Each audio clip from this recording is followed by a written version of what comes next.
मैं हेमंत कृष्ण द संकेत लाइव में आप सभी का स्वागत है। मेरे साथ डॉक्टर ओम प्रकाश मिश्रा जी। नमस्कार। और आज हम पुनः चुनाव की ही चर्चा करेंगे। और डॉक्टर साहब, मेरा एक प्रश्न है जी कि आज उत्तर प्रदेश के नेता प्रतिपक्ष समाजवादी पार्टी श्री राम गोविंद चौधरी के उस बयान पर आपसे टिप्पणी चाहता हूं, जिसमें उन्होंने कहा कि जानलेवा कोरोना वैक्सीन मामले को सुप्रीम कोर्ट स्वतः संज्ञान ले और दोषियों पर नरसंहार का मुकदमा चलाए। सवाल आपका दमदार है, लेकिन जवाब यह है कि कोई भी जब वैक्सीन बनती है जी, तो उसके कुछ न कुछ साइड इफेक्ट्स होते हैं। उसको नरसंहार की श्रेणी में नहीं लिया जा सकता, कानूनन नहीं, क्योंकि वो प्लान्ड वे में किसी को मारने के लिए कोई चीज नहीं तैयार की गई, बल्कि सुरक्षा प्रदान करने के लिए। कोविड से यकीनन कोविड के बाद जो टीका लगे, उसके बाद जो हार्ट अटैक का जो आपने सवाल उठाया है, इसको सुप्रीम कोर्ट को संज्ञान लेना चाहिए। ठीक है, ये माना जा सकता है कुछ घटनाएं हुई हैं, 100-200 लोगों की हार्ट अटैक से मौत हुई है, लेकिन उसके लिए सिर्फ वैक्सीनेशन जिम्मेदार है, ये भी 100% नहीं कहा जा सकता। और अभी भी कोई पुष्टि भी नहीं हुई है। बिल्कुल नहीं हुई। ये अलग बात है कि ब्रिटिश हाई कोर्ट में जो इसने कोविड शील्ड बनाई थी, उसने ये कहा, ये स्वीकार किया है कि इस टाइप की संभावनाएं हैं। संभावना ऐसा हो सकता है, ये नहीं कहा। लेकिन किसी डॉक्टर के पैनल ने या एक्सपर्ट पैनल ने या WHO ने ये स्पष्ट बिल्कुल नहीं अभी तक कहा है कि कोविड इंजेक्शन लगवाने के बाद, वैक्सीनेशन कराने के बाद हार्ट अटैक हुआ ही है। संभावनाएं हो सकती हैं, कोई भी वैक्सीनेशन है, तमाम संभावनाएं होती हैं, लेकिन जिस तरह इसको राजनीति का मुद्दा दे दिया गया है, वो कतई ठीक नहीं। इसका मतलब आप ये कहना चाहते हैं कि ऐन चुनाव के मौके पर राम गोविंद चौधरी जी जो वरिष्ठ नेता हैं, जुझारू नेता हैं, बिल्कुल, वो केवल वोट की राजनीति कर रहे हैं बस, और इसमें भारतीय जनता पार्टी को खींच रहे हैं, डैमेज करने की कोशिश कर रहे हैं। हाँ, न ये कोर्ट संज्ञान लेगा सुप्रीम कोर्ट, बिल्कुल नहीं, और न इनकी बातों से सहमत है, क्योंकि पुष्टि नहीं हुई है। अगर 100 लोग मरे हैं तो 20 लाख लोग सुरक्षित बचे हैं, ये भी तो ध्यान देना होगा जी। दूसरा क्या है, इस समय 2 खेमों में बट गया है वैक्सीनेशन कराए हुए लोग। जो भाजपा से समर्थक भाजपा के हैं, वो तो ये कह रहे हैं कि भाई मेरे तो कोई नुकसान नहीं हुआ, हमने वैक्सीनेशन कराया था।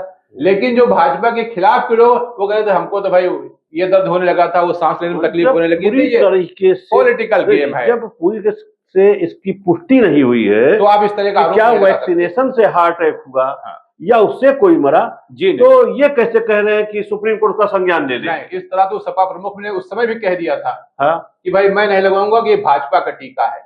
भाजपा कोई टीका नहीं बनाती है, टीका बनाते हैं साइंटिस्ट लोग। जी जी जी। तो इस तरह की बातें करना और ये सोचना कि सुप्रीम कोर्ट या हाई कोर्ट इसको संज्ञान लेगा, सुप्रीम कोर्ट के पास भी बुद्धि है, वहां भी बुद्धिमान लोग बैठे हैं, और ये बात गले के नीचे नहीं उतर सकती है कि इसके लग जाने से इस तरीके का विवादित। भाई आपने भी तो लगवाया होगा। अरे हमने लगाया, खूब लगाया। हमारे घर में मेरी माताजी ने 3 वैक्सीन लगाए, हम तो खैर 2 लगवा पाए, तो 3 लगवाया।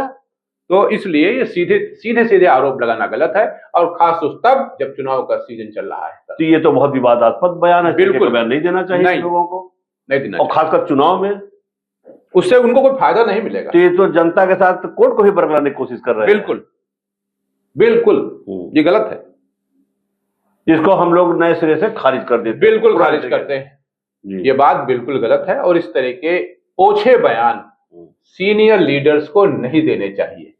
गलत संदेश जाता है समाज में, भले ही वो भाजपा के विरोधी जो लोग हों, उनके अंदर भी ये बयान गलत है, वो भी लगवाए बैठे हुए हैं।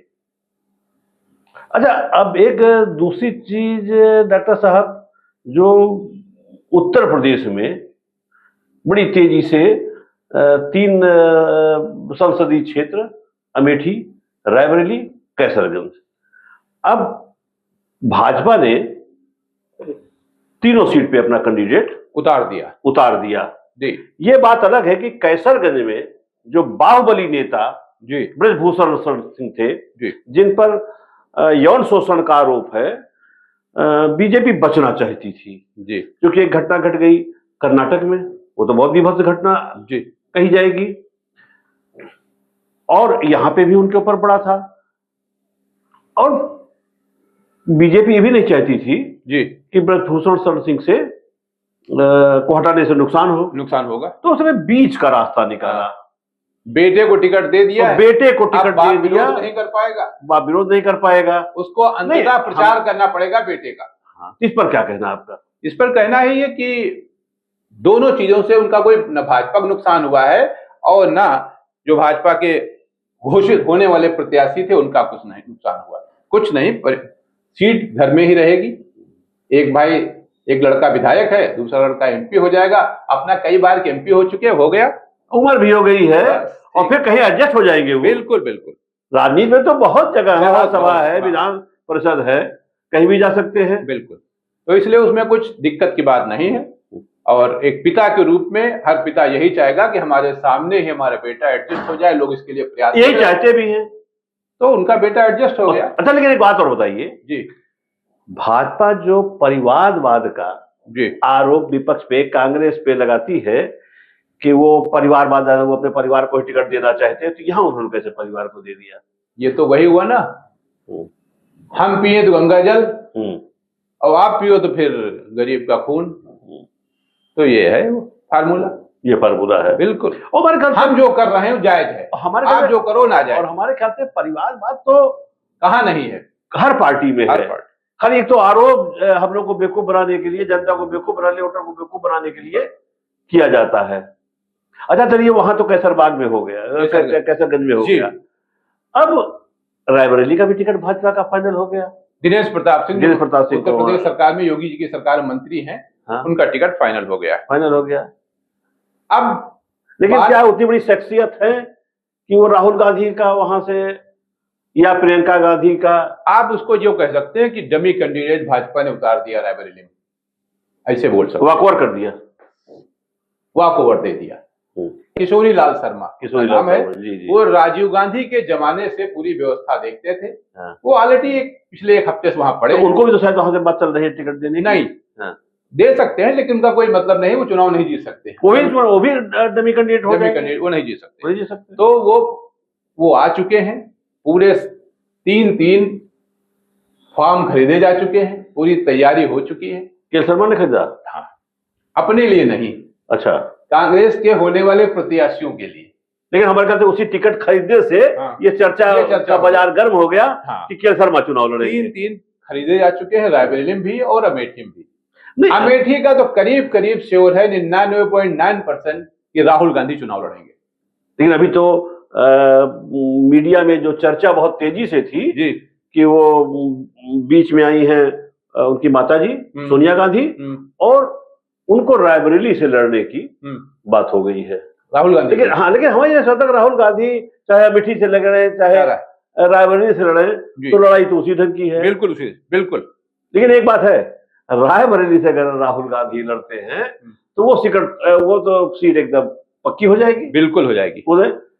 तो यहाँ तो कठिन होगा। हाँ, अमेठी में टक्कर होगी, ऐसा नहीं कि टक्कर नहीं होगी, बिल्कुल टक्कर होगी, जबरदस्त टक्कर होगी। और अगर राहुल गांधी अमेठी से लड़ जाते हैं जी, तो ये तो आप बैल मुझे मार वाली बात हो गई। बिल्कुल। वहां के जो भाजपा प्रत्याशी हैं चैलेंज कर रही थी कि वो यहाँ से चुनाव नहीं लड़ेंगे, और अगर आप कहने को वहां से चुनाव लड़ रहे हैं जी, तो उनके लिए भी कठिन हो जाएगा। बिल्कुल। तो तैयारी पूरी हो चुकी है, पर्चे खरीदे जा चुके हैं, अब कल दिन में पर्चे दाखिल हो जाएंगे 5 बजे पहले। तो सारा का दूध पानी का पानी, बाकी रात तक जो है एथेंटिक न्यूज आपके पास आ जाएगी कि कौन कहां से प्रत्याशी है। हमारे ख्याल से 7-8 बजे, 9 बजे, 10 बजे तक फाइनल हो जाएगा। कयासों के बाजार खत्म हो जाएंगे, भाजपा की तरफ से तो खत्म ही हो गया।